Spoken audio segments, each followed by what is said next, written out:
YouTube శ్రోతలకు అభినందనలు తెలియపరుస్తూ ఈరోజు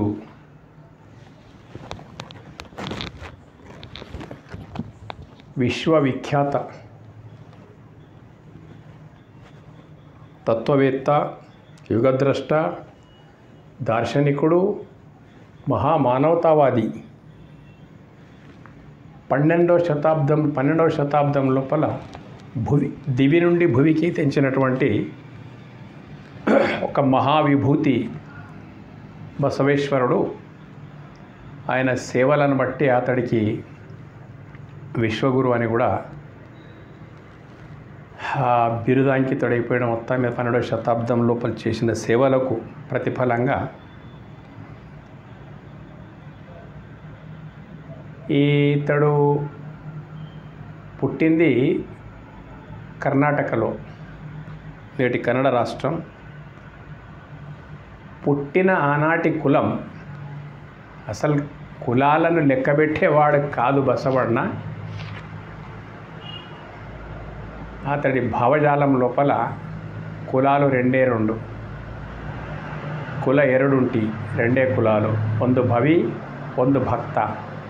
భక్తరాదవరిదెల్లా ಒಂದೇ కుల, భవ్యాదవరిదెల్లా ಒಂದೇ కుల. అంటే భక్తులైనటువంటి వాళ్ళది ఒక కులము, భక్తులు కానటువంటి వాళ్ళని భవి అంటాడు అన్నట్టు. అది ఒక కులం. రెండే కులాలనే ప్రపంచం లోపల అంటాడు. కానీ ఇప్పుడు మనం ప్రపంచం యొక్క భావనల కొద్దీ మాట్లాడుకుంటే అతడు పుట్టినటువంటిది శ్రేష్ఠ బ్రాహ్మణ పరివారం. తండ్రి కూడా చాలా గొప్ప వేద పండితుడు. అక్కడ ఆ ప్రాంతానికి ఎక్కడ ఇతడు పుట్టిండో బాగెనవాడి అని చెప్పేసి ఆ ప్రాంతం అంతా ఉండేటువంటి వేద పండితులకు ఈయన అధ్యక్ష స్థానంలో ఉండేటువంటి వాడు. చాలా తెలివితేటలు గల మేధావంతుడు, జ్ఞాని అన్నట్టు. మొత్తం మీద తల్లి మాదలాంబిక, తండ్రి మాదరస. వీళ్ళకు బసవేశ్వరుడు ఆలస్యంగా జన్మించిన అన్నట్టు. సంతానం లేకపోతే అందరి మాదిరిగానే వాళ్ళు కూడా ఇప్పుడు సంతానం లేని వాళ్ళు ఏ గుళ్ళో పోవాలనో, ఏ మహాత్ములను సందర్శించాలనో, ఏం చేయాలనో, ఎవరి అనుగ్రహం కలుగుతుందో. ఈ రోజులంటే వైద్య విజ్ఞానం పెరిగింది. ఆ రోజుల లోపల ఇదే వ్యవహారం ఉండేటువంటిది అన్నట్టు. సంతానం లేకపోతే ఏదైనా తపస్సంపన్నులు మహాపురుషులకు ఆశ్రయించడము, వాళ్ళ అనుగ్రహం పొందడము, వాళ్ళు చెప్పేటువంటి చేయడం, ఈ రకంగా వాళ్ళు తల్లిదండ్రి మొత్తము బసవేశ్వరుని యొక్క తల్లి ప్రత్యేకంగా కూడల సంగమ క్షేత్రం లోపల ఉండేటువంటి అక్కడ ఒక ప్రసిద్ధ శివాలయం ఆ రోజుల లోపల ఆ దేవునికి ఇంటి దేవుడిగా పరిగణించి నడుచుకునేటువంటి వాడు అక్కడ. అయితే అక్కడ వీరశైవ గురుకులము అనేటువంటిది ఉండేది. ఆ గురుకుల స్థాపన అప్పటి వరకే నడుస్తూ ఉండేటువంటిది.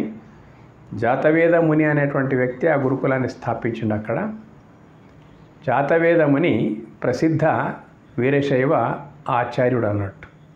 12వ శతాబ్దం లోపల వీరశైవం అంతరించి అంతా వీరశైవేతర అవైదిక సాంప్రదాయాలు పెళ్ళుకి దాదాపు వీరశైవం కనుమరుగయ్యే టైం లోపల ఆనాటి జాతవేద ముని చాలా ప్రయత్నించి అందరు జగద్గురు పీఠాల దగ్గర కూడా పోతే ఎవరు పట్టించుకోలే ఆయన మొత్తం మీద. ఇది చాలా నిగూఢమైన చరిత్ర.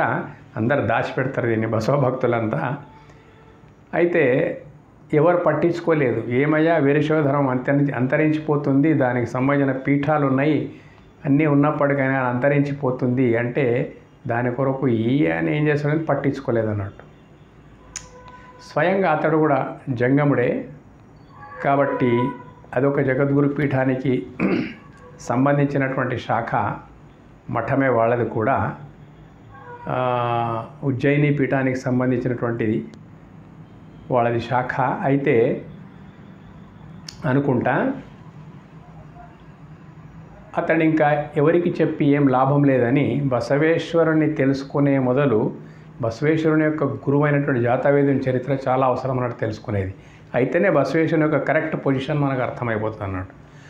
అతడే స్వయంగా వచ్చి కూడలసంగమ క్షేత్రాన్ని ఎన్నుకొని అక్కడ అఘోరమైనటువంటి తపస్సు జ్ఞానం అన్నిటిని ఆర్జించి జాతవేదుడు అనేటువంటి తను ఒక శివాచార్యుడిగా అక్కడ స్థాపితమైపోయి వేద గురుకుల పాఠశాలను నడిపిస్తూ మంచి శాపానుగ్రహ శక్తి సంపన్నుడై ఉండినటువంటి వాడు జాతవేద ముని. అయితే బసవేశ్వరుడు పుట్టక పూర్వము వాళ్ళ తల్లిదండ్రి ఎందరి దగ్గరకో తిరిగినట్టు అక్కడికి కూడా వచ్చేసినాడు. మామూలే కదా ఆ పని అంతా. వచ్చేసి మాకు సంతానం లేదు అంటే, సరే సంతానం అవుతుంది కానీ అది 8 సంవత్సరాలే ఆయన యొక్క మోజు మీకు మిగులుతుంది. ఆ తర్వాత అతడు లోక కళ్యాణం కొరకు వస్తాడు. అటువంటప్పుడు మళ్ళీ నా దగ్గరికే వస్తాడు అతను. కాబట్టి మీరు ఆలోచించండి అంటే, లేని దానికంటే ఉన్నది నయం కదా అని చెప్పేసి అనుగ్రహం నుంచి మొదలు అక్క నాగమ్మ, ఆ తర్వాత బసవేశ్వరుడు జననం జరిగిపోతుంది. పుట్టుక నుంచే వాసన మల్లెకు మొగ్గ టైం లోపలనే దాని వాసన ఎట్లయితే ఉంటుందో, కారణీకుడు మహామానవతావాది కారణ జన్ముడు ఆయన ప్రాదుర్భావమే విశేషంగా జరిగినటువంటిది. కాబట్టి చాలా చిన్నతనం లోపలనే సనాతన భారతీయ సంస్కృతి ఏదైతే ఉందో, విశ్వవ్యాపితమై ఉన్నటువంటి సంస్కృతి 5000 సంవత్సరాలకు పూర్వం, దీన్ని ఈ యొక్క సంస్కృతి పాడైపోయింది. దీని పేరుతో వైదిక కార్యక్రమాలు జరుగుతూ ఉంటే, కానీ అతడు కారణ జన్ముడు కాబట్టి ఈ కారణాలు, ఈ పతనానికి గల కారణాలు ఆ చిన్న వయసు లోపలనే దర్శించడం ప్రారంభించాడు. ఒకటి అంధవిశ్వాసాలు, రెండవది అంటరానితనము, మూడవది కుల వివక్ష, నాలుగవది వర్ణ వివక్ష, ఐదవది ఆశ్రమ వివక్ష. ఇవన్నీ నడుస్తున్న కాలం లోపల ఆ చిరుతప్రాయం లోపలనే రెండింటిని గమనించండి అన్నాడు తన 3వ నేత్రం నుంచి. కారణ జన్ముడు ఏంటి తప్ప అంటరానితనం ఘోరంగా పాటించేటువంటి వాళ్ళు.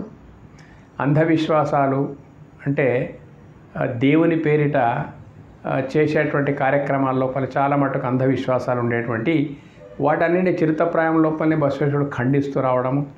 అట్లా చేయడం వల్ల ఒకరోజు ఆయనకు 8 సంవత్సరాలకు యజ్ఞోపవీత ధారణ కార్యక్రమం, అతడు వేద పండితుల యొక్క అధ్యక్షుడు కాబట్టి చాలా వైభవపేతంగా జరపాలని చెప్పేసి వందలాది మంది వేద పండితులు ఆ రోజుల లోపల కలిసి యజ్ఞయాగాదుల ద్వారా అతడి యొక్క ఏంటిది జంధ్యధారణ, యజ్ఞోపవీత ధారణ కొరకు కార్యక్రమం ఏర్పాటు చేస్తే, విచిత్రం ఏంటంటే చూడండి, అంధవిశ్వాస కారణ జన్ములు ఎట్లుంటారంటే అప్పుడు 8 సంవత్సరాల వయసు. అంటే ఆలస్యంతో పుట్టిన సంతానం కావడం వల్ల చాలా గారాబంగా పెరిగారు. అక్క తమ్ముడు ఇద్దరు కూడా చాలా గారాబంగా పెరిగారు అన్నట్టు. ఉదాహరణకి తల్లిదండ్రి ఏం తెచ్చినా అది ఇద్దరికి సమానంగా పంచిచ్చేటువంటి వాళ్ళు తల్లిదండ్రి.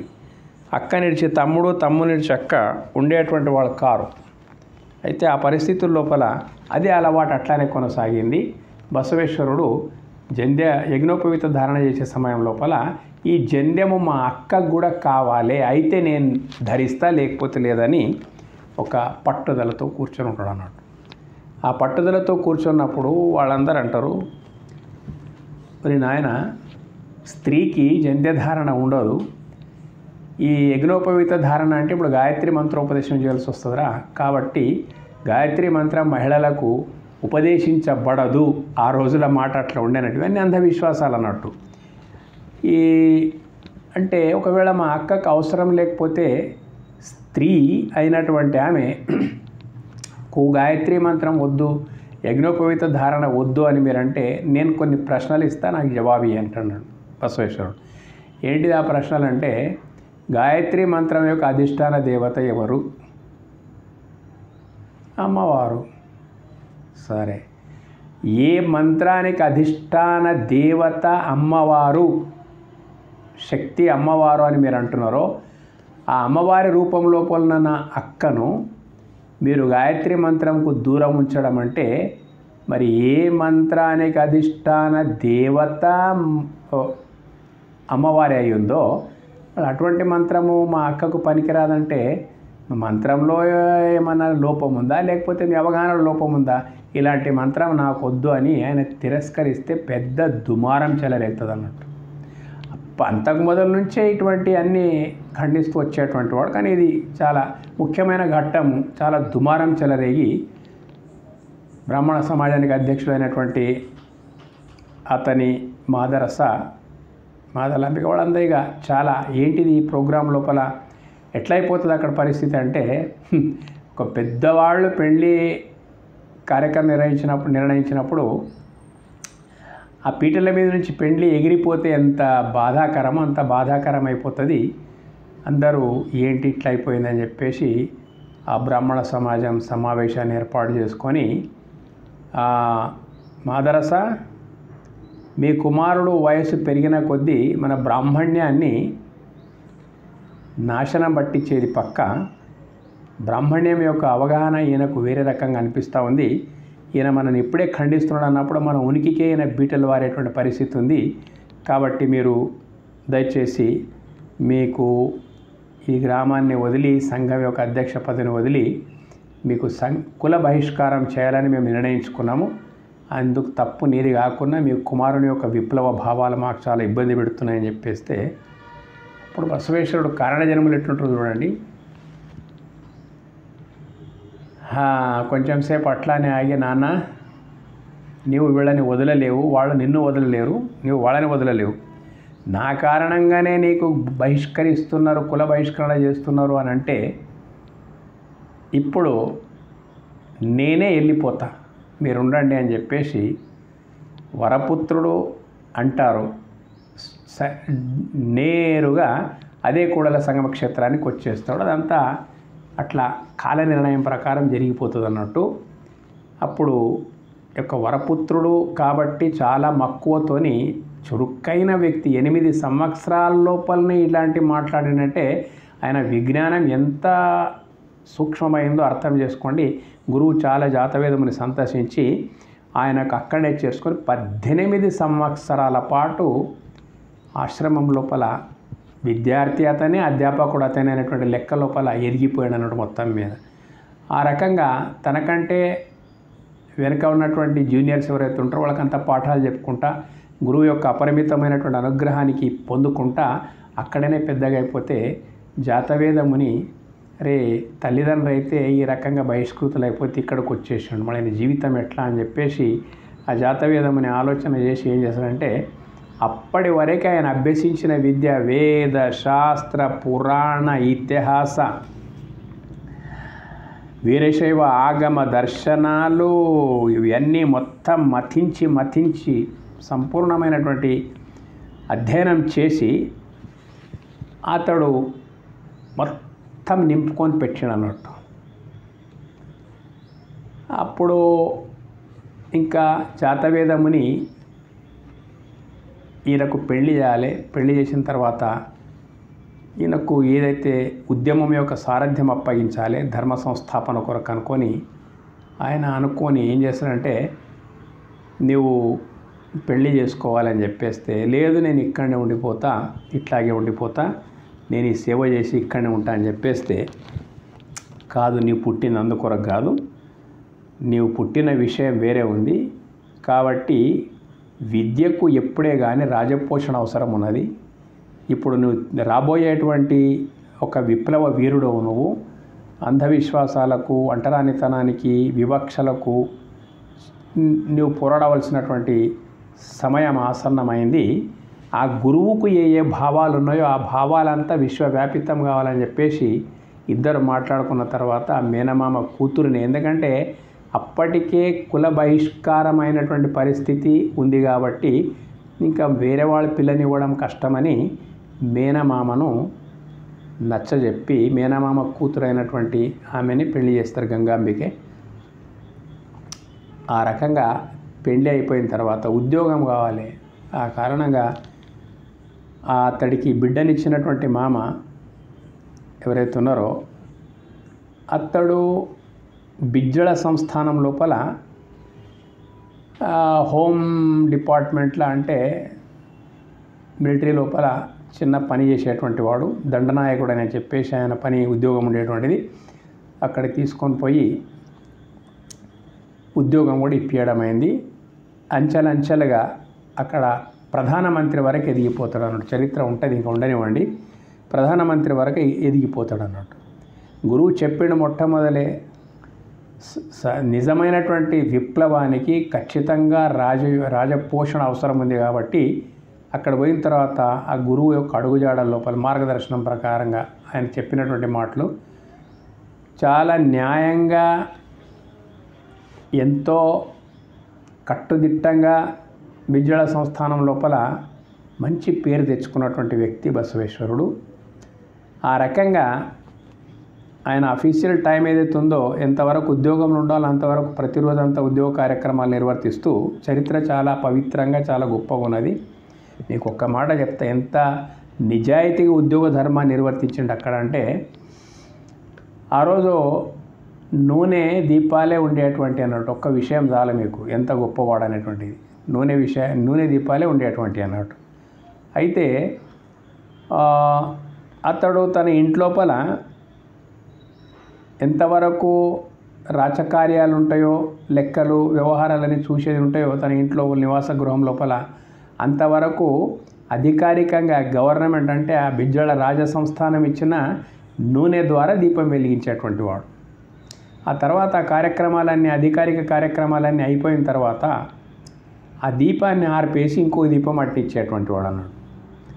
భార్య ఒకరోజు కిన్నురాలు అయిపోయింది. ఏంటిది, ఆ దీపం ఉండంగాను కూడా ఇంకో దీపం ఎందుకు వెలిగిస్తున్నా నాకు అర్థం కాలేదు అని అంటే, అప్పుడు ఏమంటాడు ఆయన అంటే, ఇంతవరకు అధికారిక కార్యక్రమాల లోపల ఉన్నా కాబట్టి ఆ ప్రభుత్వం మనకి ఇచ్చినటువంటి నూనె ఏదైతే ఉందో, దీపం యొక్క నూనె, దాన్ని వెలిగించిన.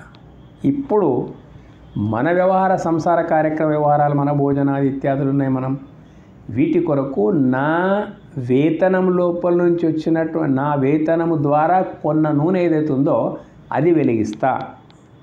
కాబట్టి ఇంత సూక్ష్మంగా ఆలోచిస్తాడంటే, అట్లా సూక్ష్మంగా ఆలోచించి నిత్య కళ్యాణ పచ్చతోరణంగా మార్చిండు బిజ్జళ సంస్థానాన్ని. కరువు కాటకాల నుంచి అలమటిస్తున్నటువంటి దేశం లోపలికి వెళ్ళిపోయి ఎంత బాగు చేయాలనో అంత బాగు చేసిండు. అప్పుడే ఫుడ్ ఫర్ వర్క్ ఇలాంటివన్నీ చేసిండు అన్నాడు. మొత్తం మీద చరిత్ర అది వేరే విషయం. ఇప్పుడు మన అప్రస్తుత విషయం అది మొత్తం మీద. అయితే మొత్తానికి ప్రస్తుత విషయం ఏంటిదంటే, ఇతడి అభ్యాసం అంతా సనాతన ధర్మం యొక్క అట్టడుగు లోపలికి వెళ్ళిపోయి అన్నీ అధ్యయనం చేసిన అన్నట్టు. వీరశైవ ఆగమ దర్శనాలు, వేదాంత విజ్ఞాన గ్రంథాలు, ఉపనిషత్తు దర్శనాలు, పురాణ ఇతిహాసాలు అన్నీ తనదైన శైలి లోపల మతించిండంటే, బసవಣ್ణ మరెవరో కాదు, సాక్షాత్ సనాతన సారథి అని ఆయన విద్యాభ్యాసమును పట్టి మనం అర్థం చేసుకోవాల్సి వస్తుంది అన్నట్టు. ఈ రకంగా అతడు ఆ పవర్ లోపలనే అనుభవ మంటపాన్ని స్థాపిస్తాడు, శివానుభవ మంటపాన్ని స్థాపిస్తాడు అన్నట్టు. ఏంటిది శివానుభవ మంటపం లోపల అతడు చేసిందంటే, అతడు ఏదైతే విజ్ఞానాన్ని ఆర్జించిండో, సనాతన విజ్ఞానం యొక్క లోతు లోపలికి వెళ్ళిపోయాడు. సముద్ర గర్భం లోపల రత్నాలు ఎట్లయితే ఉంటాయో, పైన ఉండేటువంటి అవి ఇవన్నీ ఉంటాయి, మొత్తం మీద అట్టడుగు లోపల రత్నాలు ఎట్లుంటాయో సనాతన ధర్మం యొక్క లోతుకి వెళ్ళిపోయి అటువంటి జ్ఞానాన్ని గ్రహించి అతడు ఏం చేసిండు, అనుభవ మంటపాన్ని స్థాపించాడు. దాని పేరు శివానుభవ మంటపం. భగవంతుని గురించి ఒట్టిగా కాకి పిట్ట కబుర్లు చెప్పడం కాదయ్యా, ఆ భగవంతుని యొక్క అనుభవము ఏదైతుందో అటువంటి అనుభవాన్ని సామాన్యులకు, వేదవేత్తలకు, వేదాంత విజ్ఞాన తత్పరులకు కూడా అందుబాటులోపలికి రానటువంటి ప్రత్యక్ష అనుభవము, అపరోక్ష అనుభూతి అంటారు దాని మొత్తం మీద.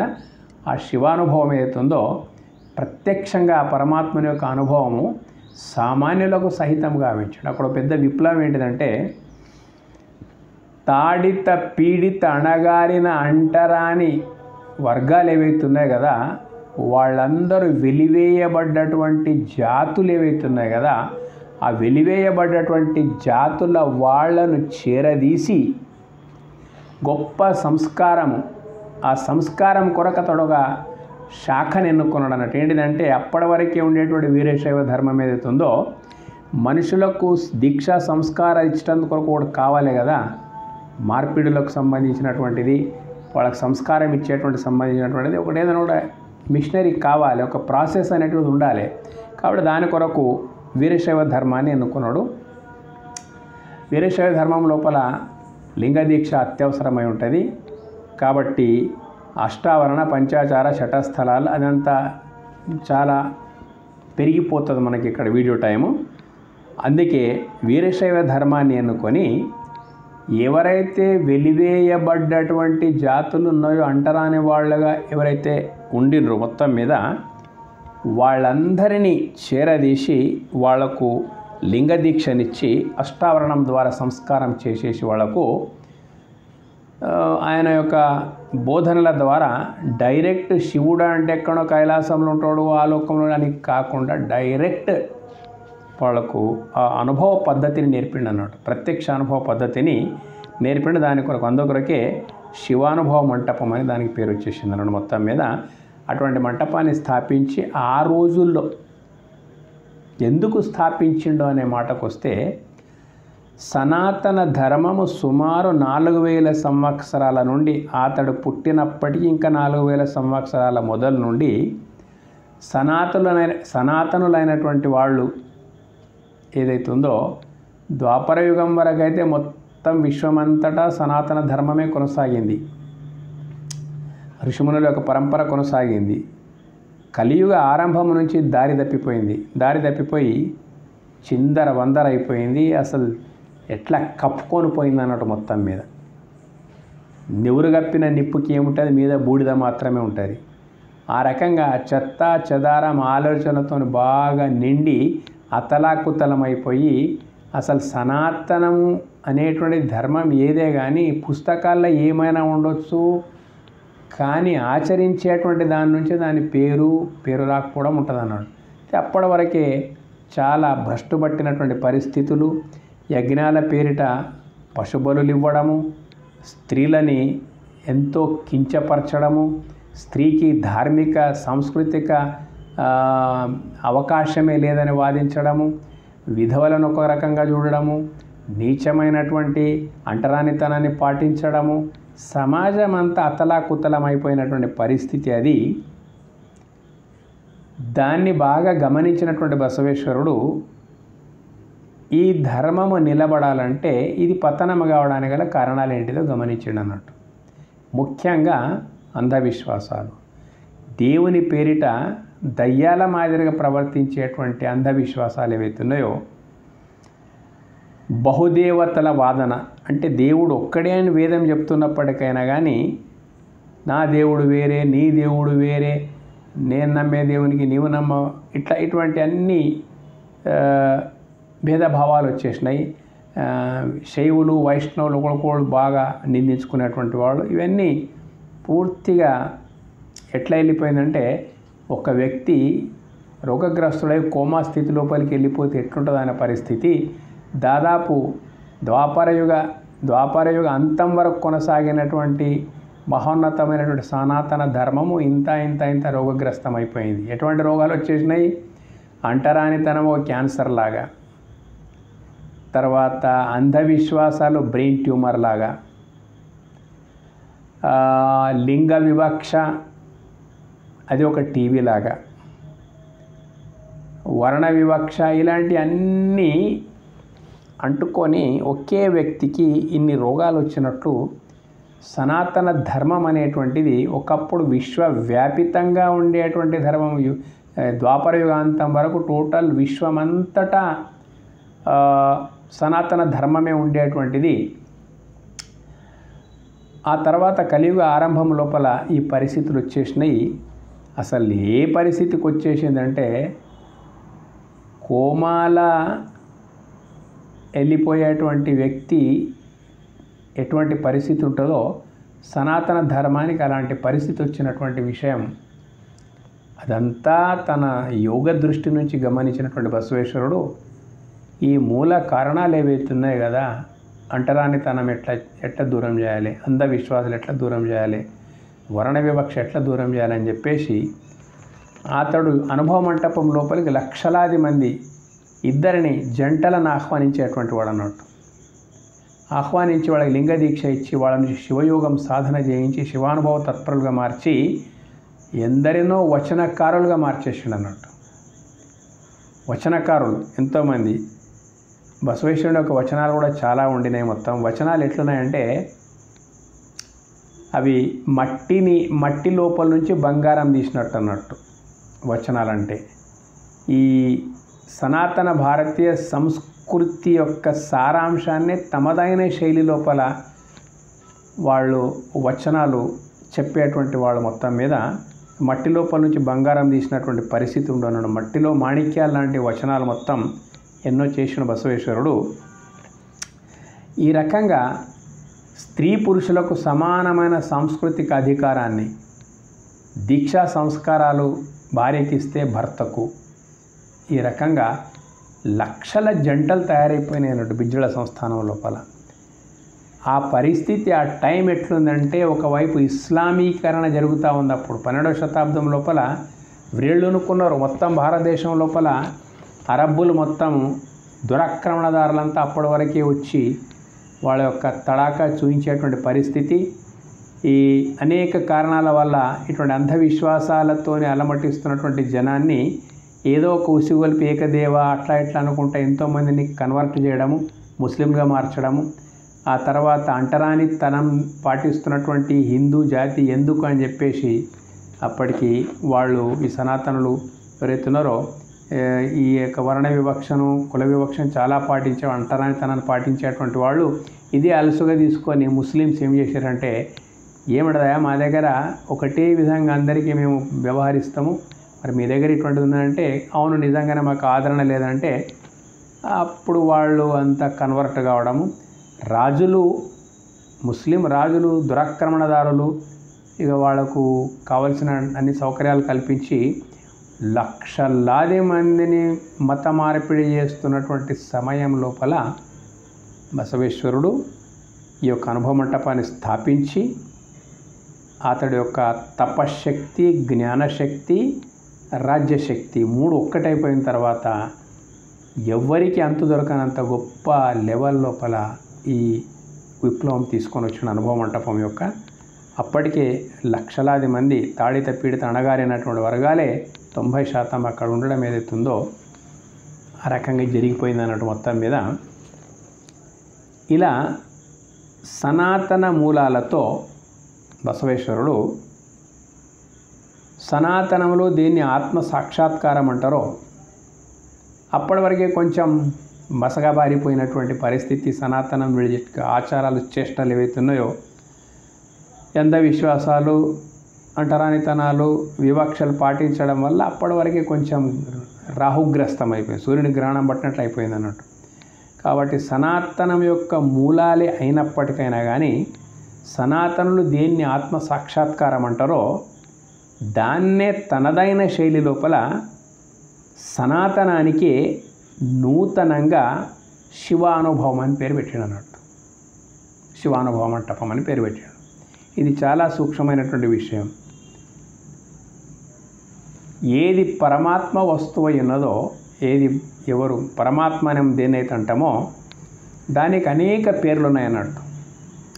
ఆ పేర్ల లోపల లింగము కూడా ఒక పేరు. లింగం అనే పేరు లీ ఫర్ లీనం, గమ్ ఫర్ గమనం, లింగం. ఆగమ పరిభాష లోపల పరమాత్మను లింగం అని కూడా పిలుస్తారు అన్నట్టు. తర్వాత శివ అని కూడా పిలుస్తారు ఆ పరమాత్మను. ఎందుకంటే ఆ పరమాత్మ యొక్క అంశ మన లోపల ఉన్నందుకే మనము ఉన్నాం. ఏది లేకపోతే నా దేహము, ఏది లేకపోతే నా దేహం ఒక శవమో అదే శివం. కాబట్టి ఆ పరమాత్మునికి శివ అనేటువంటి పేరు కూడా ఒకటి ఉంది. మరి లింగ శివ అన్నట్టే సనాతనం అనేటువంటి పేరు కూడా ఉంది అన్నట్టు. ఆత్మకు సనాతనం అని కూడా అంటారు అన్నట్టు. అదే లింగ, ఆత్మ అంటేనే లింగ అంటేనే ఆత్మ, ఆ శివ సనాతన సనాతన అంటే నూతన శరీరాన్ని ప్రకాశింపజేసేది ఆత్మ. దానికి సనాతన అని కూడా ఒక పేరు ఉందన్నట్టు. అచలం అంటారు, సనాతనం అంటారు, లింగం అంటారు, శివ అంటారు, రకరకాల పేర్లు ఉన్నాయన్నట్టు. మొత్తం మీద సనాతన అంటేనే లింగము, లింగం అంటే కూడా సనాతనమే. సనాతనం అని ఎందుకు అంటున్నారంటే దేనికి ఆది అంతము లేకుండా, ఏది కాలాతీతమై, సర్వవ్యాపకమై, సర్వశక్తి సమన్వితమై, సర్వజ్ఞాన ప్రపూర్ణమైనటువంటి ఏ తత్వం పరమాత్మ తత్వం ఉందో ఆద్యంతరహితమైంది కాబట్టి, ఆది లేదు అంతం లేదు కాబట్టి దానికి ఆద్యంతరహితమైనటువంటి ఒక స్థితికి పారిభాషిక పదంగా, టెక్నికల్ టర్మినాలజీగా సనాతనం అనేటువంటి ఒక పేరున్నది అన్నట్టు మొత్తం మీద. అందుకే మన సనాతన ధర్మం అంటే అర్థం నూతన దేహాన్ని ప్రకాశింపజేస్తున్న సనాతనమైన పరమాత్మ ఆత్మతత్వ అనుభవానికి సంబంధించినటువంటిది కాబట్టి సనాతనం అని పేరు వచ్చింది అన్నట్టు. దీనికి భారతీయ సంస్కృతి అని కూడా అంటున్నాడు. భా అంటే దివ్య తేజస్సు, ప్రకాశం. రత అంటే అందులో రమించడం. అంటే ఎక్కడుంది తేజస్సు? నీ దేహాన్ని ప్రకాశింపజేస్తున్నటువంటి దివ్య తేజస్సు ఏదైతే ఉందో ఆ తేజస్సులో రమించడానికి అనుగుణంగా నిన్ను సంస్కరించేటువంటి సంస్కృతి పేరు భారతీయ సంస్కృతి అన్నట్టు. సనాతన భారతీయ సంస్కృతి అన్నారు అన్నట్టు మొత్తం మీద. ఇవన్నీ పర్యాయ పదాలు. సనాతన, శివ, లింగ, ఇంకా రకరకాల పేర్లు ఆ పరమాత్మకున్నాయి. అందుకే బసవేశ్వరుడు ఈ సనాతనం అనేటువంటి పేరు ఇప్పటివరకు కొంచెం మసకబారిపోయింది కాబట్టి దానికి ఏం చేయాలి, శివానుభవం అనేటువంటి పేరు దానికి పెట్టి శివానుభవ మంటపాన్ని స్థాపించి ఆ ఆత్మసాక్షాత్కార పరిస్థితులే సామాన్యులకు సైతం నేర్పే ప్రక్రియ శివానుభవ మంటపం లోపల ఉండింది.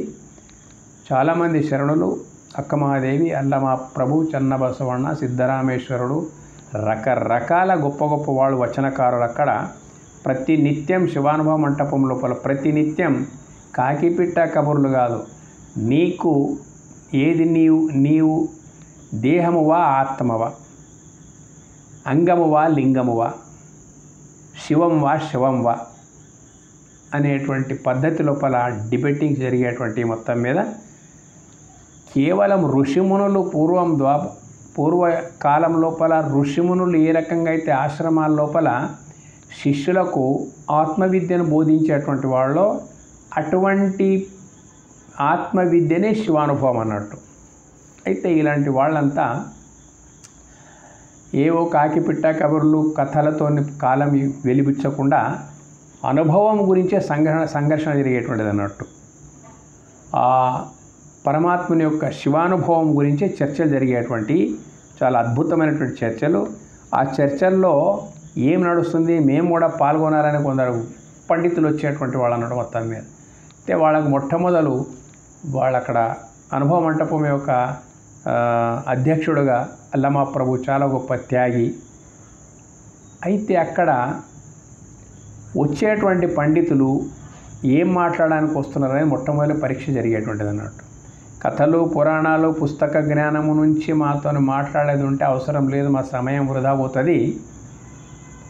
ఆత్మానుభవం, శివానుభవం గురించి మీకేమన్నా అనుభవం ఉంటే ఆ అనుభవాన్ని ప్రతిపాదించేటువంటి ప్రక్రియలు ఇక్కడ ఉంటాయి కాబట్టి ఇలాంటి మాట్లాడమంటే పోయేందుకు అదిరిపోయేటువంటి వాడు. శివానుభవం మంటపంలో పోవాలంటే వేరేవాళ్ళు అదిరిపోయేటువంటి వాడు అన్నాడు. అటువంటి గొప్ప, చాలా గొప్ప జ్ఞాని అయినటువంటి అల్లమా ప్రభు, చెన్నబసవಣ್ణ, బసవేశ్వరుడు, అక్కమహాదేవి కొంతకాలం ఉండింది అక్కడ. ఇలాంటి వాళ్ళ నుంచి నడిచేటువంటి అనుభవ మంటపము అది ప్రపంచం లోపలనే చరిత్రకు కొన్ని వేల సంవత్సరాల నుంచి ప్రపంచం లోపలనే సుమారు 5,000 సంవత్సరాల నుండి సర్వప్రథమంగా సంపూర్ణమైనటువంటి మన శివానుభవ తత్పరకు సంబంధించినటువంటి ఒక ఇంగ్లీష్లో చెప్పాలంటే the greatest and first spiritual university of this world అనవచ్చు అన్నట్టు. ప్రపంచం లోపలనే మొట్టమొదటి ఆధ్యాత్మిక సాంస్కృతిక విశ్వవిద్యాలయం అని కూడా అనుభవ మంటపానికి మనం అనవచ్చు అన్నట్టు. ఎందుకంటే అంతకంటే ఇంకా ఎక్కువ ఏమీ ఉండదు ఇక తెలుసుకోవడానికి. అనుభవ మంటపం లోపల 5 ప్రశ్నలకు మీదనే సమాధానం జరిగేటువంటిది అన్నట్టు. ఏమిటి 5 ప్రశ్నలు? ఒకటి, దేవుడు అంటే ఏంటిది? క్లియర్ కట్గా దాపరికం లేకుండా. ఎక్కడుంటాడు? 2వ ప్రశ్న. ఎట్లుంటాడు? 3వ ప్రశ్న. కనిపిస్తాడా? 4వ ప్రశ్న. జీవించే విధానం ఏంటి? ఎలా ఉండాలి? 5వ ప్రశ్న. ఈ 5 ప్రశ్నలు ఏవైతే ఉన్నాయో కదా, సంపూర్ణమైనటువంటి సమాధానం దొరికే స్థలం ఎక్కడైనా ప్రపంచం లోపల ఉందంటే అది శివానుభవ మంటపం అన్నట్టు. అనుమానం లేకుండా దేవరహస్యాలు. దేవుడు అంటే ఏంటిది? తన లోపలనే ఉన్నాడు మొత్తం మీద. ఈ రకంగా ఈ 5 ప్రశ్నలకు సమాధానం అక్కడ కొనసాగేటువంటిది. ఈ రకంగా ప్రపంచం యొక్క ఆధ్యాత్మిక విశ్వవిద్యాలయం ఆనాడు స్థాపితమైంది. కొందరంటారు దాన్నే పార్లమెంట్ అంటే కాదు. అది పార్లమెంట్ ఎందుకు కాదంటే, బిజ్జళ సంస్థానం యొక్క రాజ్యసభ వేరు, ఎంతోమంది శరణులతో కూడుకున్నటువంటి ప్యూర్లీ ఆధ్యాత్మిక తత్వ బోధనా కేంద్రమైన అనుభవ మంటపం వేరన్నట్టు. ఇక్కడ వాళ్లకు ఇక్కడ ఈ అనుభవ మంటపంలో ఉండేటువంటి వాళ్ళు ఎవరైతే ఉన్నారో వాళ్లకు రాజ్యసభకు, బిజ్జళ సంస్థానం రాజ్యసభకి ఎలాంటి సంబంధం లేదు. కాకపోతే ఈ జ్ఞానం అక్కడ వినియోగించబడేది వేరే విషయం, కానీ పార్లమెంట్ వేరే. దీన్ని చాలా కొంచెం అర్థం చేసుకోరు మొత్తం మీద. ఇది శివానుభవ మంటపం, ఓ పెద్ద యూనివర్సిటీ. ఇది రాజ్యసభ కాదు ఇది. అట్లా ఈ రకంగా సనాతన ధర్మంకు వచ్చినటువంటి తృప్పును తనదైన శైలి లోపల ఆ రోజు ఆయన దాన్ని దూరం చేయడానికి ఎంతగానో ప్రయత్నించినటువంటి బసవేశ్వరుడు ఎవరైతే ఉన్నారో, ఈ రకంగా జరిగిపోయింది అన్నట్టు. ముఖ్యమైనటువంటి విషయం ఏంటిదంటే, ఇప్పుడు వచ్చిపడ్డ చిక్కు బసవేశ్వరుని యొక్క వచన సాహిత్యాన్ని కూలంకషంగా అధ్యయనం చేస్తే కానీ బసవేశ్వరుని యొక్క మూలాలకు సనాతనానికి ఏమైనా సంబంధం ఉందా లేదా అర్థమైపోతుంది అన్నట్టు. ఏది సనాతనం అంటామో అదే లింగతత్వము. ఇది మనం తెలుసుకోవడానికి ప్రయత్నం చేయాలన్నట్టు. మొత్తం మీద బసవేశ్వరుడు కొన్ని దాచిపెట్టేస్తారు వీళ్ళంతా. ఏంటిదంటే, ఎగ్జాంపుల్గా బసవేశ్వరుడు 8 సంవత్సరాల వయస్సు నుండి దాదాపు 24 సంవత్సరాల వయసు వచ్చేంత వరకు ఎక్కడ ఉన్నాడు, ఏం విద్యను అభ్యసించిండు అనేది క్లియర్గా చెప్పరు. జాతవేద ముని దగ్గర ఉంటారు, కుడల సంఘంలో ఉంటారు, ఇదే చెప్తారు, కానీ అభ్యసించిన విద్య ఏంటిదో చెప్పరు అన్నట్టు. అతడు అభ్యసించిన విద్య అంతా జాతవేద ముని దగ్గర అతని శిక్షణ లోపల ఉండి అటువంటి విద్యని అభ్యసించాడు అన్నట్టు. అతడు చెప్పిందంతా అక్కడ నేర్చినటువంటి విషయమే.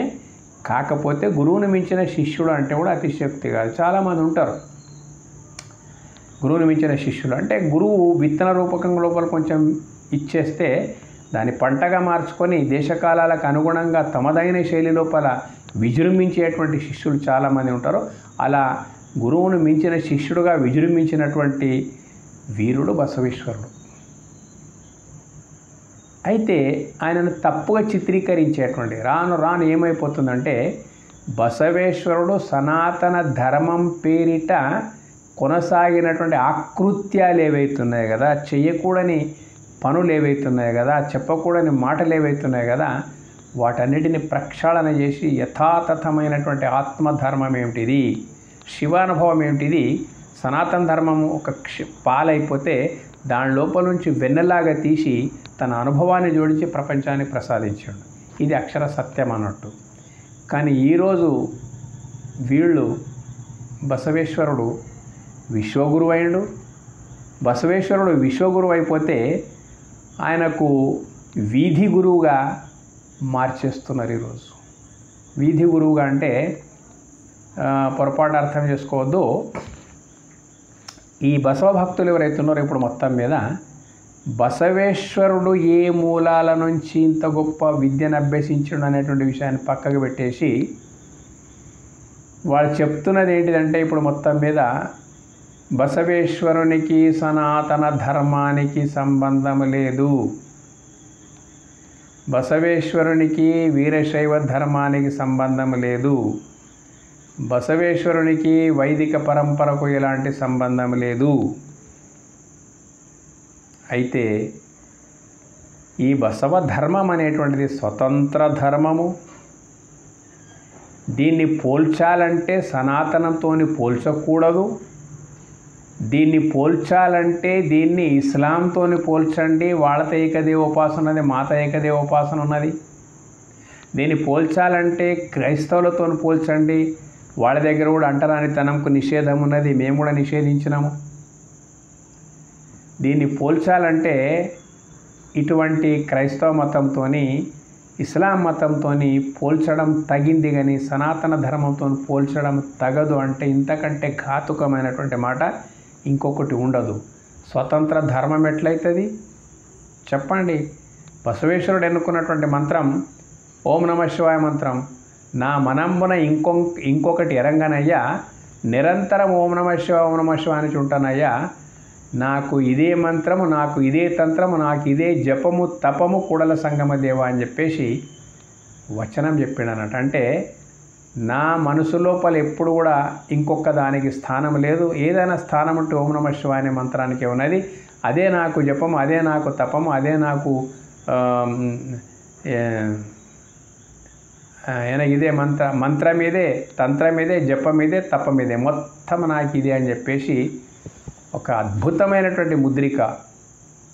4 వేదాల సారం ఒక్క దగ్గర ఎట్లా ఇమిడిచిండో అంటే ఒక యురేనియం బాంబు ఎట్లయితే ఉంటుందో అట్లా తయారు చేసినాడు. కూడల సంగమ దేవ అన్నాడు. కూడల సంగమ దేవ అంటే ఎంత గొప్ప అర్థం అందులోపల. సనాతన ధర్మాన్ని తనదైన శైలి ఎట్లా ప్రకటించినటువంటి మొత్తం మీద. కూడల అంటే 24 తత్వాలతో కూడుకున్నటువంటి దేహము.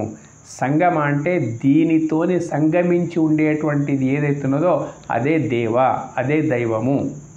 ఏది లేకపోతే శరీరము జడమో, ఈ శరీరము చైతన్యంగా ఉందంటే ఆ దైవతత్వమే 24 తత్వాలతో కూడుకున్నటువంటి దేహం లోపల ఉన్నది. కాబట్టి కూడల, దీంతో సంగమించినటువంటి వాడే దేవుడు అని చెప్పేస్తాడు అన్నట్టు. ఇంకొక వచనం లోపల ఉళ్ళవరు శివాలయ మాడవరు నానేను మాడలి బడవను అంటే ఉన్నవాళ్ళు శివాలయాలు నిర్మించుకుంటారు. నాకు అటువంటి అవసరం లేదు. ఎందుకు అవసరం లేదంటే నా దేహమే ఒక దేవాలయము, నా వక్షస్థలమే గర్భాలయము, నా శిరస్సే బంగారు శిఖరము. నన్ను ప్రకాశింపజేస్తున్నటువంటిది ఏదైతున్నదో, లింగతత్వం ఏదైతున్నదో దానికి అదే నాకు లోపలున్నదే దేవుడు. కాబట్టి నాకు ఇదే దేవాలయము అనేటువంటి భావాన్ని ఆయన వ్యక్తపరిచాడు అన్నట్టు. మరి దేవుడు ఎక్కడ ఉంటాడో అనే మాటకు వచ్చేస్తే ఎత్తెత్తనోడే రత్తత్త నేనే దేవ, సర్వము ఖలు విదం బ్రహ్మ. ఎక్కడ పడితే అక్కడ జ్ఞానికి దేవుడు తప్ప ఏం కనిపించాడో అజ్ఞానికి దేవుడు తప్ప అన్నీ కనిపిస్తాయి అన్నట్టు. అటువంటి సనాతన సారాంశాన్ని తనదైన శైలి లోపల ఎత్తెత్తనోడే రత్తత్త నేనే, ఎక్కడెక్కడ చూస్తే అక్కడక్కడ నీవే అనేటువంటి సర్వతో బాహు సర్వతో చక్షు సర్వతో పాద నేనే దేవ, సహస్రబాహు సహస్ర శీర్ష. ఈ వచన సాహిత్యాన్ని అధ్యయనం చేసేటువంటి వాళ్లకు సనాతనం పరిచయం 0 ఉంది. కానీ బసవేశ్వరుడు అట్లా కాదు. సనాతన మూలాల నుంచే శివానుభవాన్ని ఆయన పంచిపెట్టాడు అన్నమాట. మొత్తం మీద దీనికి స్వతంత్ర ధర్మం అంటారు. స్వతంత్ర ధర్మం అని దేనికంటారు కూడా వీళ్ళకి తెలియదు అన్నట్టు మొత్తం. ఎందుకంటే వీళ్ళు కేవలము బసవేశ్వరులా కష్టపడి అన్నిటిని అధ్యయనం చేసి మంథనం చేసి వచ్చినటువంటి వాళ్ళు కారు. వీళ్ళు పరాన్న జీవులు అన్నట్టు. అంటే ఏది తమకు అర్థమైందో దాన్నే బయటపెట్టేటువంటి వాళ్ళు అన్నట్టు. అయితే పర్వాలేదు, దాంతో మనకు అభ్యంతరం లేదు. కానీ బసవేశ్వరుని ఏకంగా సనాతన ధర్మం నుంచి విడదీసి బసవేశ్వరుడు ఒక స్వతంత్రుడు, క్రీస్తు మాదిరిగా, మొహమ్మద్ ప్రవక్త మాదిరిగా ఒక బసవేశ్వరుడు సనాతనంతో ఏం సంబంధం లేదు, ఈ కుహానావాదం ఏదైతుందో ఇలాంటి వాదము విశ్వగురువును వీధి గురువుగా మార్చేసింది. ఎందుకంటే నా విశ్వగురువును వీధి గురువుగా మార్చేసిందంటే మార్చినటువంటి వాళ్ళు వీళ్ళే. అంత విమర్శలు, ప్రతి విమర్శలు. విశ్వగురు అంటే టోటల్ భూగోళానికే పనికొచ్చేటువంటి శివానుభవాన్ని సంపాదించి ప్రసాదించి పంచిపెట్టినటువంటి వాడు బసవేశ్వరుడు అన్నట్టు. అంటే విశ్వం లోపల ఉండేటువంటి మొత్తము మానవులందరికీ కూడా పనికొచ్చేటువంటి జ్ఞానమును సముపార్జించి పంచిపెట్టినటువంటి వాడు బసవేశ్వరుడైతే ఈరోజు వీధి గురువుగా మార్చేసిండ్రు. విశ్వగురువును వీధి గురువుగా మార్చేసిండ్రు. అంటే ఎక్కడుంది బసవతత్వము? యావత్ విశ్వానికి పనికొచ్చేటువంటి వచనామృతం ఏదైతే ఉందో ఈరోజు ఎక్కడుంది? బసవేశ్వరుడు పుట్టింది బ్రాహ్మణ పరివారం లోపల. చూడండి, పెరిగింది ఒక జంగముని యొక్క శిక్షణ లోపల, ఉద్యోగంలో చేరింది ఒక బిజ్జళ సంస్థానం, జైన సంస్థానం లోపల. అతడు తన ప్రాణాన్ని సైతం లెక్క పెట్టకుండా సేవించింది తాడిత పీడిత అణగారిన అంటరాని వర్గాల కొరకు మొత్తం తన ప్రాణాన్ని కూడా పణంగా పెట్టి పోరాడి వాళ్ళ యొక్క ఉద్ధారంకు పనిచేసినటువంటి వ్యక్తి బసవేశ్వరుడు. అయితే ఈరోజు ఇంత గొప్పవాడు అయినప్పటికైనా ఎంతోమంది వెలిగిపోతున్నారు ప్రపంచం లోపల. కానీ బసవేశ్వరుడు మాత్రం వీధికే పరిమితం చేసి పడేసారు. వీళ్ళు చేశారు అన్నట్టు. బసవేశ్వరుని యొక్క తత్వాన్ని సరి అయిన పద్ధతి లోపల ప్రచారం చేస్తే అతడు వాస్తవంగా విశ్వగురువు అన్నట్టు. అంటే విశ్వగురువు ఎవరినంటారు? విశ్వం లోపలున్న ప్రజలు ఎన్ని తన్నులాడినా ఎక్కడ పోయినా ఏ సత్యాన్ని తెలుసుకునేంత వరకు వీలు లేదో ఆ సత్యాన్ని ప్రతిపాదించినటువంటి వాడు బసవేశ్వరుడు. అదే శివానుభవం. కానీ ఇప్పుడు ఏమైపోయింది? అతడు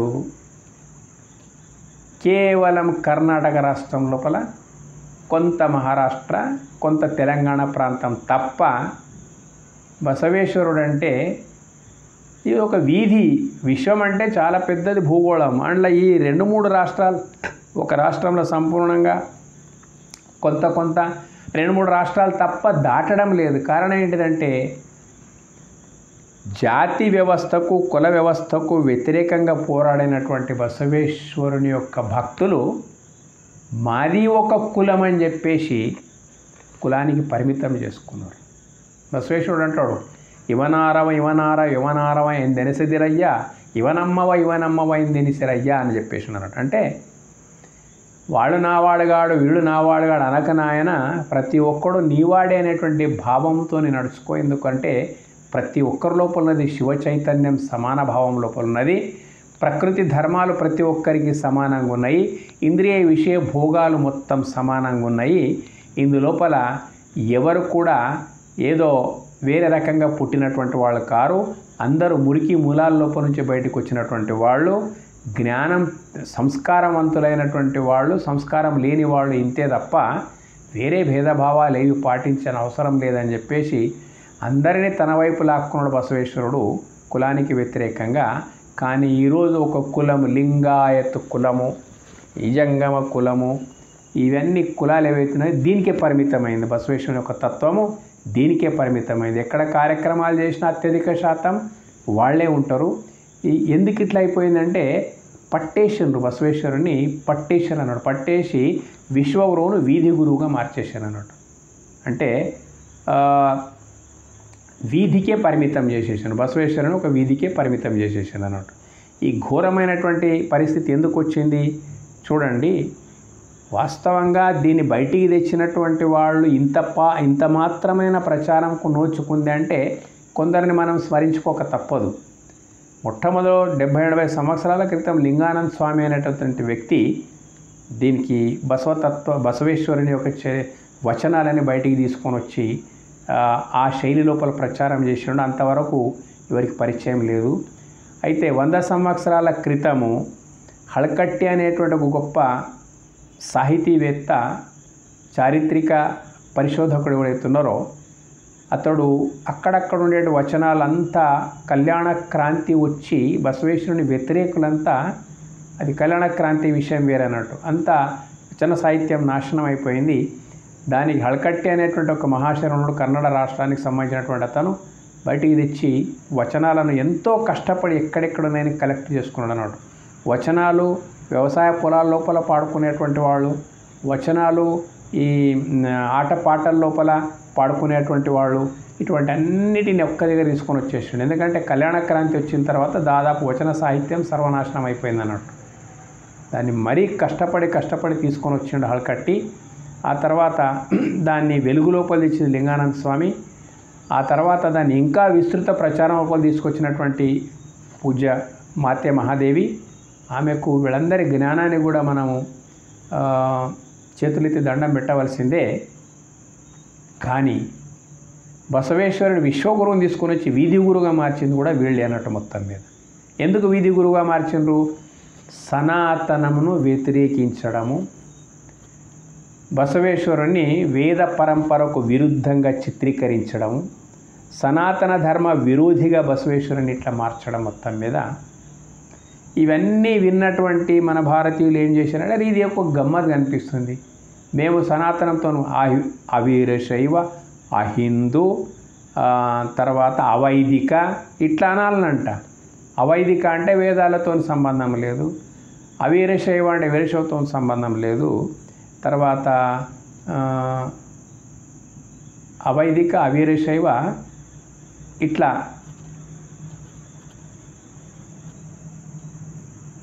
సంబంధం ఏమిటి? సనాతన ధర్మానికి దేంతో కూడా సంబంధం లేనట్టు దీనికి ఇట్లా 3 ముద్రలు వేసిండ్రు. అవీరశైవ, అవైదిక, ఇంకోటి ఏంటిదంటే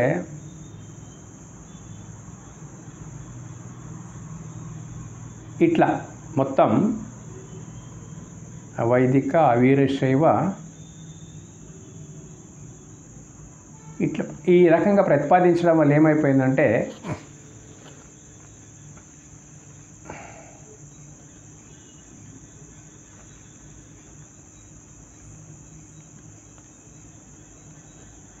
రాను క్రమంగా ఈ హిందువులు అనేటువంటి వాళ్ళు దీనికి దూరమైతే వచ్చేసిండ్రు. దూరం కావడానికి హిందువుల లోపల గొప్పతనం ఏముందంటే చారిత్రక పురుషులు ఎవరైనా వాళ్ళని గౌరవిస్తారు. షిరిడి సాయిబాబాను గౌరవించడం లేదా ఇప్పుడు మొత్తం దేశం నిండా? అయితే హిందువుల లోపల గొప్ప లక్షణం ఏంటిదంటే ఆ రకంగా ఎవరు మహాపురుషులు ధర్మ సంస్థాపన కొరకు పాటుపడేటువంటి వాళ్ళు ఉన్నారో వాళ్ళందరినీ గౌరవించేటువంటి తత్వం భారతదేశం లోపల హిందువులకు ఉంది.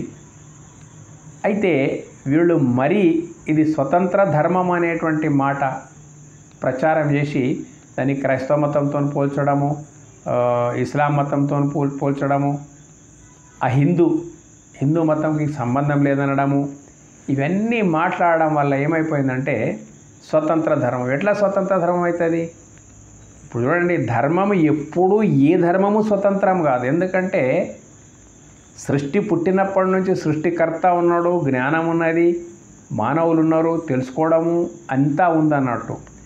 ఇది స్వతంత్రం అంటే ఎవడు ఎన్ని మాట్లాడినా భగవంతుని కొరకే, భగవంతుని సాక్షాత్కారం కొరకే మాట్లాడుతూ ఉంటాడు. ఏది స్వతంత్ర ధర్మం కాదు. ఆల్రెడీ పుట్టుకొస్తున్నటువంటి పరంపరాగతంగా ఉన్న ధర్మాలే. ప్రత్యేకించి ఈ బసవతత్వం అయితే స్వతంత్ర ధర్మం అనడానికి ఎందుకు వీల్లేదంటే వీరశైవ మిశ్రితం ఉన్నది. వచన సాహిత్యం ఏదైతుందో దాన్ని బాగా అధ్యయనం చేయండి. ఆ తర్వాత వీరశైవ ధర్మాన్ని అధ్యయనం చేయండి. ఏది అక్కడుందో అది ఇక్కడ ఉన్నది. జస్ట్ లైక్ బాగా లోతుకి వెళ్ళిపోతే ఒరిజినల్ కాపీకి జిరాక్స్ కాపీ ఉంటుంది చూడు, అష్టావరణ పంచాచార షటస్థలాలు. అయితే వాళ్ళు సాధించినటువంటి వీరశైవ జగద్గురువులు ఏదైతే వాళ్ళు ఈ ప్రచారం సాధించలేకపోయినారో అంతకంటే గొప్ప లెవెల్ లోపల ఇతడు సాధించుండు, అది విషయం వేరే. కానీ ఇప్పుడు మంత్రము అదే తీసుకోండి, ఓం నమః శివాయ మంత్రము.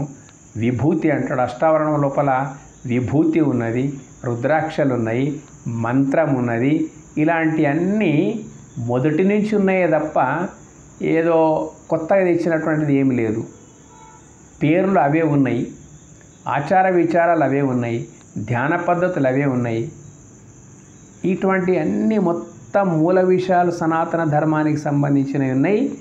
కాకపోతే సనాతనము ముసుగు లోపల సనాతనులు ఆచరించినటువంటి వర్ణ వివక్ష, కుల వివక్ష, లింగ వివక్షలను తనదైన శైలిలో ఢీకొని ఖండించినటువంటి మాట ఏదైతుందో ఇదొక ప్రత్యేకత బసవేశ్వరునికి. సరే, యుగ పురుషులు అట్లాగే చేస్తూ ఉంటారు.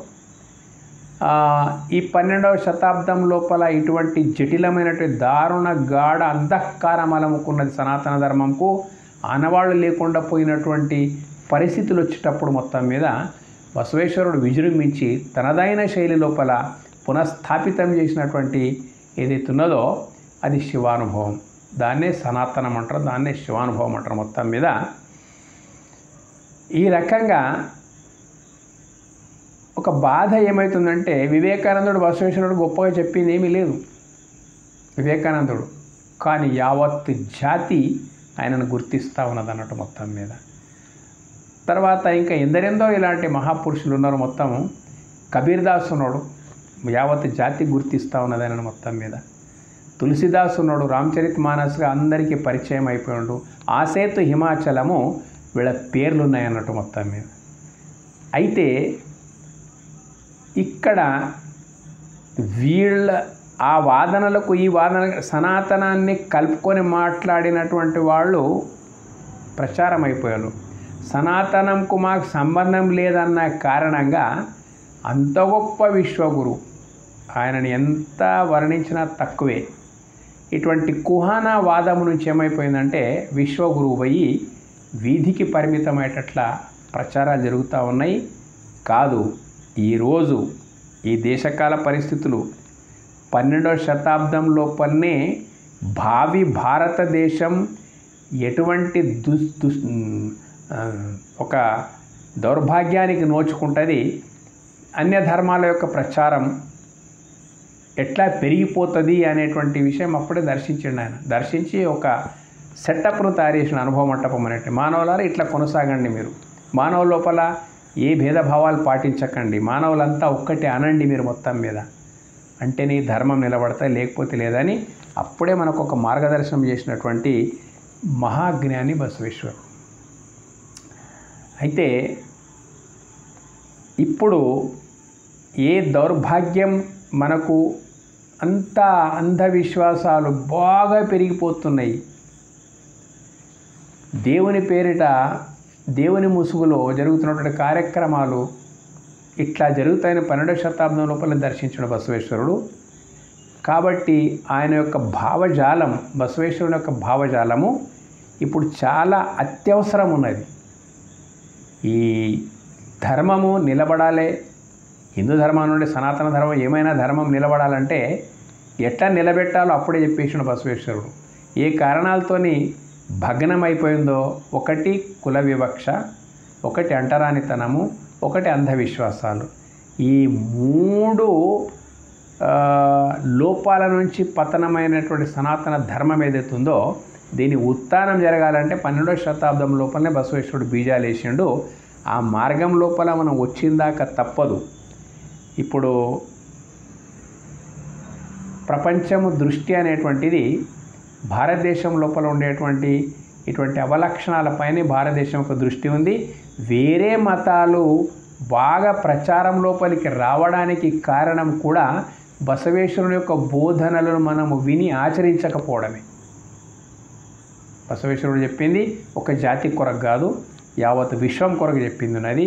ఆయన బోధనలు వచన సాహిత్యం లోపల చాలా అద్భుతాలు ఉన్నాయి. మొత్తము ఆ సాహిత్యం కనుక మనం అధ్యయనం చేస్తే ఈ అంత ముక్క చెక్కలైనటువంటి భారతీయ జనం ఏదైతుందో, అంటే అలియాస్ హిందువులు ఎవరైతున్నారో, సనాతనులు ఎవరైతున్నారో వాళ్ళంతా ఒక ట్రాక్ మీదకి రావడానికి కావలసిన మెటీరియల్ అనేటువంటిది బసవేశ్వరుడు యొక్క భావజాలం లోపల చాలా బాగుందన్నట్టు. అయితే వీళ్ళ ప్రచారం వల్ల ఏమైపోతుందంటే ఆ బసవేశ్వరుడు ఎవరో లింగాయతులకు సంబంధించిన గురువు, ఎంత బాధాకరమైన విషయం అన్నట్టు. చిట్ట చివరికి బసవేశ్వరుడి విగ్రహాలు ఎక్కడైనా ఉంటే వేరే విగ్రహాలకు పేరు పెట్టి పిలుస్తున్నారు. ఈ విగ్రహాలకి ఇక్కడ తెలుగు రాష్ట్రాల లోపలికి వెళ్ళిపోతే ఏమో గుర్రం బొమ్మ అంటారు, ఏమో అంటారు, ఇట్లా మాటలు నడుస్తూ ఉన్నాయి. ఇంతటి పరిస్థితి బసవేశ్వరుడికి దాపురించిందంటే ప్రచార లోపమే దీనికి కారణం, కలగోల్పుతనం లేకపోవడమే దీనికి కారణమని నేను నిర్ద్వంద్వంగా ఖండితంగా చెప్తా ఉన్నా. ఇప్పటికైనా మించిపోయింది ఏమి లేదు. ఈ మతాల ఉధృతి తగ్గిపోవాలంటే ఖచ్చితంగా బసవేశ్వరుని యొక్క వచన సాహిత్యం అందరినీ కలుపుకొని మనం ప్రచారం చేయాలి. ఎక్కడ ఏ కార్యక్రమాలు జరుగుతున్నా కానీ కేవలము ఒక జాతికే పరిమితం అయిపోయి వీళ్ళు చేసిన ప్రచారాలు ఎంతవరకు వచ్చినాయి అంటే, చేస్తున్న ప్రచారాలు ఎంతవరకు వచ్చినాయి అంటే, అరే బసవేశ్వరుడు హిందూ మతానికి సనాతన ధర్మానికి సంబంధించినవాడు కాడు అనేది అత్యధిక శాతం ప్రజల లోపల ఒక ముద్ర పడే విధంగా కుహానా ప్రచారం జరగడం ఏదైతుందో చాలా బాధాకరమైనటువంటి విషయము. దీని లోపల తొందరగా గట్టెక్కాలి. భారత జాతికి ఒక ట్రాక్ మీద తీసుకురావాలంటే బసవతత్వం వచన సాహిత్యం చాలా పనికొస్తుంది. ఇట్లా దూరం చేయకుండా దీన్నంతా బసవేశ్వరునికి భారతీయత నుంచి అనుసంధానం చేసి సనాతనం బసవతత్వం సనాతనం ఒక సమన్వయం చేసి మనం ప్రచారం చేస్తే చాలా లాభం ఉంటుంది అనేటువంటి విషయము నా వ్యక్తిగత అభిప్రాయాన్ని చెప్తా ఉన్నా. ఇది మీకు నచ్చితే సబ్స్క్రైబ్ చేయండి, వేరే వాళ్ళకి పంపించండి. ధన్యవాదాలు.